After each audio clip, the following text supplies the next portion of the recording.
যারা দীর্ঘদিন ধরে অর্থ কষ্টে ভুগছেন, অনেক দিক দিয়ে অনেক কিছু করার চেষ্টা করেছেন, কিন্তু অর্থ কষ্ট যেটা হচ্ছে সেই অর্থ কষ্ট থেকে বেরিয়ে আসতে পারছেন না। কি করলে আপনার অর্থ কষ্ট দূর হবে সেটা আপনি পথ খুঁজে পাচ্ছেন না। আমি যেগুলো বলছি সেগুলো করে দেখুন, অনেকটাই আপনি সেই পথ থেকে বেরিয়ে আসতে পারবেন, অর্থ কষ্ট দূর হবে এবং অর্থ সমৃদ্ধি করার পথ খুঁজে পাবেন। কি করবেন?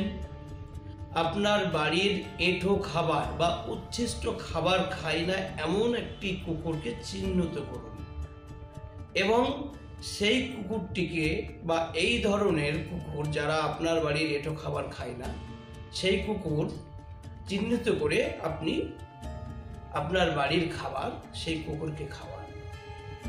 মনে রাখবেন, কুকুরটি যখন আপনার ওই খাবার খাবে, যতক্ষণ খাবে ততক্ষণ পর্যন্ত আপনি কুকুরটির পাশে দাঁড়িয়ে আপনার সৃষ্টিকর্তাকে আপনার মনের যে কষ্ট, অর্থ সংকট বা যেসব সমস্যাগুলো রয়েছেন সেইগুলো আপনি সৃষ্টিকর্তার কাছে মনে মনে বলতে থাকুন।